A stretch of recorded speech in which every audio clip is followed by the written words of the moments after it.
That's correct. And the sale numbers need to be individual digits. And I think this is the multinational thing where, not everybody that speaks different languages knows the difference between 13 and 1-3.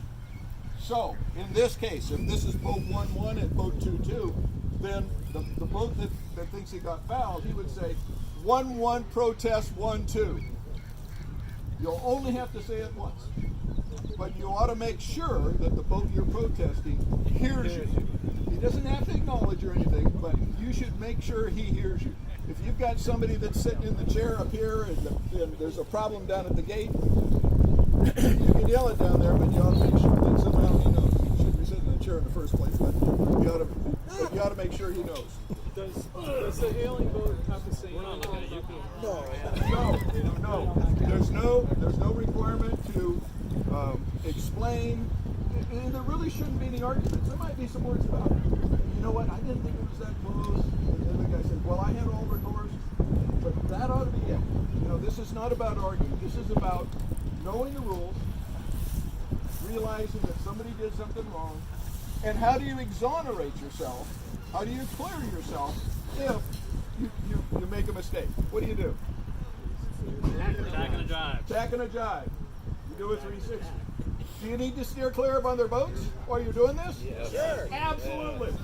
So pick your spot that you're going to do it. If you need to do it, if you actually look at the appeals say you have to immediately head off to someplace by yourself. If you're in a pack of DF95 boats, the appeals say you have to get yourself clear, head off by yourself, and then do your turn, and then continue on. I don't think we're going to get that picky about it, but the point is, do your turn, and please. Well, no, because sometimes people go 3/4 of the course. There's a good point. Okay. What was the point? I'm sorry, I didn't hear the point. The question is, okay, I screwed up. Port and starboard, he had all the course. I thought I was going to make it. Wind shift. You know what? Sorry. I'm going to do a turn. And I do a turn. But in this process, I'm still ahead of the boat I fouled. What do I have to do? Do another turn. After you do your turn, you need to wind up behind the other boat. If you're not behind the other boat, do you keep doing turns? Yep. Yes. Absolutely. That's a change in our opinions this year. Can you do a halfa turn, kind of like a duck?